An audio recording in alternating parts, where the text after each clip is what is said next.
to give our opening address today, it is my pleasure to introduce to you the apparently very well-travelled, just back from Madang, I think, Honourable Keith Pitt MP. He is the Assistant Minister for Trade, Tourism and Investment, and I put it to him when I was chatting to him earlier this morning that I reckon that's probably one of the best gigs. I mean, it's got to be better than Treasury, hasn't it? Like looking after tourism? Sounds like it's fantastic. Any New South Wales supporters in the room? Any Queensland supporters in the room? Oh, okay, well, you're going to love the minister then. You know it's our year, don't you? Hello? It is the Blues year. Look out, Queensland. Dreaming. No, I'm not dreaming. And, you know, the minister's a Queensland supporter because he's from Bundaberg as well. New South Wales people in the room, don't hold that against him. Keith Pitt was sworn in as the Assistant Minister for Trade, Tourism and Investment on the 19th of July 2016. He was elected to represent the Hinkler electorate in the Australian Parliament in September 2013. Ladies and gentlemen, please make the Assistant Minister for Trade, Tourism and Investment welcome, Keith Pitt.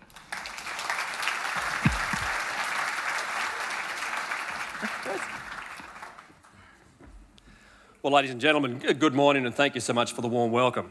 Firstly, can I start with an apology to those on the fringes who have me in profile? I mean, that's probably not the best approach. However, I do commiserate with Chris. I clearly remember the day that I got graduated lenses. I was in a room just like this, my first test run. It was about this many people, and it was actually the pre-selection for my seat of Hinkler. And the first thing that happened was that I couldn't see the speech. So hopefully today, after a few years, that's not what will occur. Secondly, can I congratulate everyone in the room? For those of you who saw the media yesterday on the announcement of our international visitor survey and tourism numbers, put your hands together. You have done a fantastic job.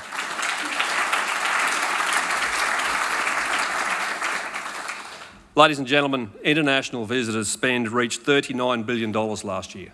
$39 billion, an unprecedented level. And certainly it is due to the work of people just like you. Now for me as a member of government, as a member of the executive, we can do what we can to build the structures that will help make you successful. And certainly I hear the comments about being in Treasury, but I've got to tell you, of the people who come into my room, there's two things that they never do. The first one is they don't come to tell me how good a job I'm doing. And secondly, they don't come to tell me they need less money.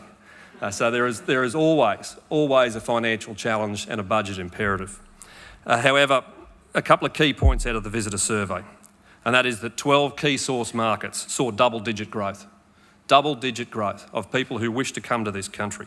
Now that includes Taiwan, up 26%, Japan, up 24%, Korea, up 24%, China, up 17%, and the US, up 16%. Now, can you imagine the reaction of Australia if that was the result for the Australian economy? You are absolutely helping support jobs in this country. You are an area of growth. It is a matter of great importance to this government that you continue on that trajectory. In fact, it is essential that you do. Not only for my children who will be looking for jobs in the next few years, but for many of us across this great nation. So once again, I want to congratulate you on the work that you have done. I think it has been an outstanding result for the last 12 months, and it didn't happen by accident. One of the things that I remember from my high school days, which is highly unusual, I was educated at a public school in rural Queensland, and they had a motto which I've always remembered and stuck to, and that is that success is earned, and you have certainly earned the success of the last 12 months.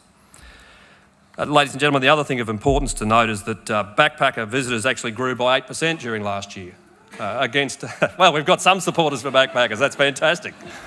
Against all of the media and everything else, in my mind, that's a very positive result. Now, clearly, there are lots of factors that affect international tourism and the chances that they come here.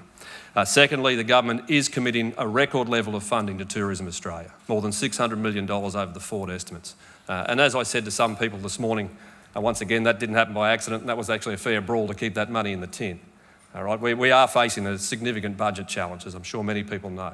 However, we need to continue to drive the economy, because it is businesses that will continue to employ Australians, it is businesses that will continue to provide growth, it is businesses that will be successful.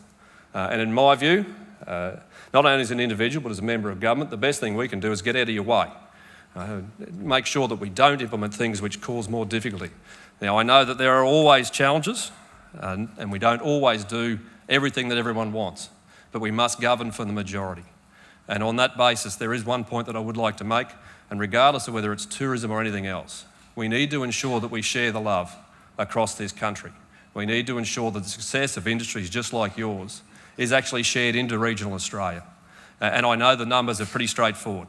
People generally on their second visit will get out and have a look at the regions. But we have to make sure that we don't have the haves and the have-nots across this country. We need to make sure that that success is shared and that everyone has an opportunity, not only to have a go, but to make sure that their business is successful and they can continue to employ more people. So it is great to be here. It's absolutely essential because tourism, for every dollar that is spent, generates 81 cents on other parts of the economy. That is a fantastic flow on. And as I said to a reporter yesterday, in my view, my job is pretty straightforward. I need to ensure that whatever we do, every single international tourist that comes to this country leaves with a smile on their dial, a hole in their pocket, and an absolute burning desire to come back. And I think that probably should be one of your mottos as well, because the more that we have return work, the more that we have return people to look at our great nation, the better it is for all of us. Now, clearly, exchange rate and our offering and all of those other things are important. But we absolutely have to give them the experience that they want. And I know that I'm preaching to the converted in a room like this because you understand. So as I said, the tourism industry has grown at 3 times the rate of the Australian economy, and it contributes $53 billion to the GDP. $53 billion. You really are part of the Australian success story. And once again, it didn't happen by accident. Now, clearly, devaluation of major currencies has helped the cause. Now, what will happen? If I knew that, I wouldn't be here speaking to you. But certainly, there's an expectation around currency. I'm sure some of you saw discussions in the media today around interest rates. We are in an ever-moving feast. That is the nature of business, it's the nature of the economy, it's the nature of our transition. So we will continue to do the things that we think are necessary to help make you successful. Now, the US posted good growth, spend up 7% to $3.7 billion, and Japan, Australia's 5th most valuable market, is on a comeback. It's like Methuselah. 29% increase in total visitor spend to over $1.7 billion, the highest we've seen from Japan in 10 years. The highest we've seen for a decade. And I think that is a great result. But once again, we can't take this success for granted. We have to continue to do the things that have made us so successful. So our 2020 tourism strategy, it's getting close to 2020, and we are on the trajectory for success. In my view, we will meet that target of up to $140 billion spend by 2020. And of course, we need to move forward from that to what we do after 2020. And that includes Tourism Australia. And can I just acknowledge John O'Sullivan and the team and what they've done. Can you put your hands together for TA? This is a great event.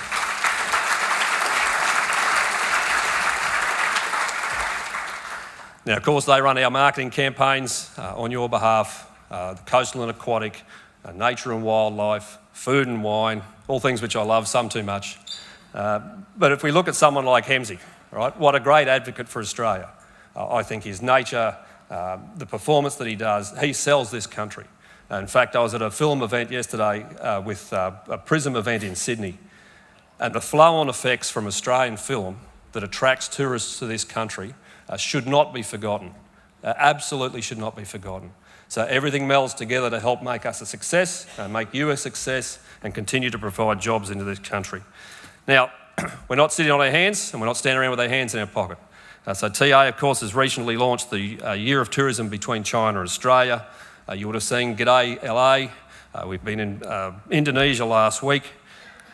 And of course, you would have seen all of the coverage around the launch of the Queen's Baton Relay for the Commonwealth Games.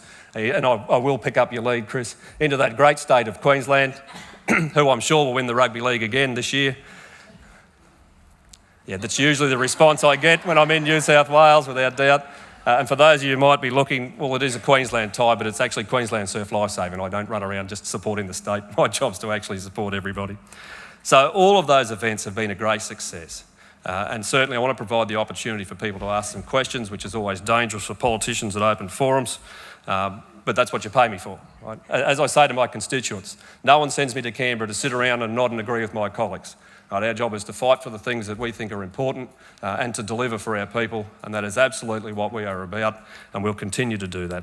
So congratulations to Tourism Australia. I think their marketing campaign has been an absolute success, and the numbers tell the story.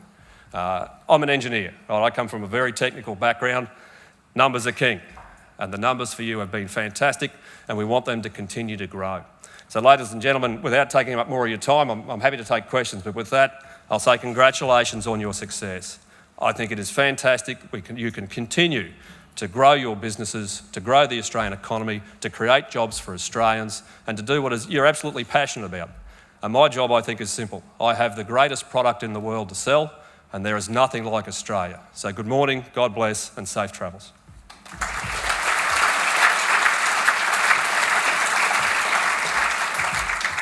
Minister, I'll leave you there. Any questions for Minister Pitt? Go once, twice, done. No, I've got some questions. Right? You're not getting off that easy. No. It's interesting hearing you talk about the fact that tourism's growing so well, like 3 times the rate of the Australian economy. But what's the government planning to do to continue that growth?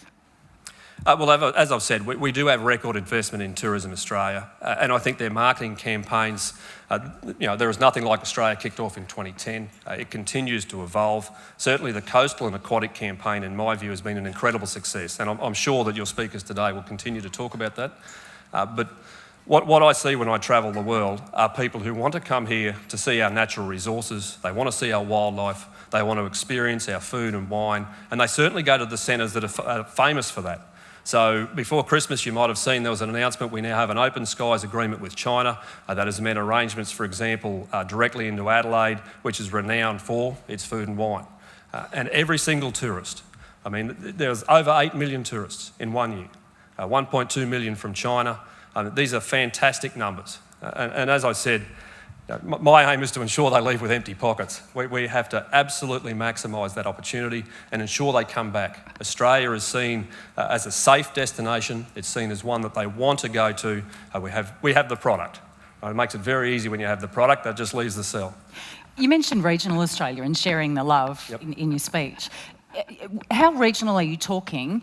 And will the government push more money into funding propelling people into regional Australia for tourist activities? Well, I think inside the tourism campaigns, that already exists. A lot of our natural wonders in particular are... No, I'm just talking about extra funding. Of course. You want to share the love, Minister. If only I was in charge of extra funding. Like all politicians, I won't be making a budget commitment in a public forum. Thank you. But I would say one other thing though, because in my own electorate, so I'm very fortunate. I come from Bundaberg to Hervey Bay is my electorate. It's a beautiful part of the country. But in Bundaberg, 40,000 international tourists. But in Fraser Coast, in the southern end, it was 140,000. Right, it is an enormous driver of an economy where, to be very blunt, we're doing it pretty tough. Right, we have high unemployment rates, particularly in our youth, and tourism is where the jobs are. I'll be doing my utmost to drive things into all of those locations because it's needed. You were talking about budgetary pressure, and I know I keep talking about money, but you did mention it a little bit in your speech. The financial challenge that you're facing, budgetary pressure. But the thing that I wonder about is when you go to somebody like Scott Morrison and you say, look at this industry, it's a growth industry, it's going so well. Yes, we're under budgetary pressure, but doesn't it make sense for Scott Morrison to keep the funding up, not to cut it? If you're talking about potential pressure for budget cuts, if this is a growth industry, don't you keep propping it up? So I guess the first point is the one I've made already, and that is we are providing record levels of funding right now to TA. And once again, that didn't happen by accident. That's a fair brawl at a time where everyone is looking for savings. Secondly, there is almost nothing that I do in the federal parliament which is black and white. Everything is shades of grey, including budgets. 50 Shades? Well, I won't. No comment. I'm thinking about a polite response, but it's not so polite, which I won't use. But the point I would like to make is this: everyone comes to us for more money. But this is a growth industry. It kind of makes sense. It is. But we also have the people who come to us to say that a particular drug should be on the PBS because it'll save their child's life. We also have people who come to us about the Great Barrier Reef, which is one of our great natural wonders, which we are doing everything to ensure remains that way and is still a great product. Everything is about balance. Well answered, Minister. Anybody else have any questions for the Minister so I can let him go so I can stop grilling him? Down the back here. Hi, Carolyn Burden, Australian Associated Press. It's been a really tough time for in the international media for Australian tourism recently with the deaths on the Barrier Reef and obviously the outback horror stories. I mean, how concerned are you about the press that Australia has had overseas, and what are we trying to do to allay people's fears? See, I should have started this speech with it's Chatham House rules and the press are unable to report. However, can I just say, I think those challenges exist in all countries. There are always difficulties, there will always be individual cases. But I think overwhelmingly, people view Australia as a very safe and positive place to go. And that's why they come here, and the numbers reflect that. Any other questions? One down the front here. Just get a microphone over to you. Hello, it's Susan Streeter from the Tourism and Transport Forum, and thank you for your comments. But one of the real growth industries that we've had in tourism is the cruise industry, especially coming into Sydney. And we are running up against a very well-known infrastructure problem there. And I think everybody has been talking for almost decades about having access to Garden Island to assist the cruise industry. Is there any indications that the federal government would be looking at that, shall we say, favourably to assist further growth in the industry? Well, can I say that I won't have a different response to every other minister that's been spoken to about this. Clearly, it's a challenge between not only ourselves but the state government. And there has just been obviously a reshuffle in the New South Wales cabinet. I have discussed this with the new tourism minister just in the last couple of weeks. It is a significant challenge, but once again, I won't be making policy announcements today. That's a pity. Well, Any other questions? We have one. I've got people gesturing. No, we don't. That's somebody taking a seat. Sorry about that. Any other questions? One down the front here. Just down the front. Great, thank you. Minister David Sheldon from the Australian Regional Task Force. With yesterday's announcement of the Regional Task Force headed up by the Prime Minister, will regional tourism and regional infrastructure to move the visitors, our guests, to regional Australia be a focus of that task force? well, I think I can say unambiguously that a regional task force that wants to be successful will focus on things which are good for the economy, and that includes tourism. But I'm not on it, so I can't say that absolutely. Any other questions for the Minister? No? Excellent. Thank you very much.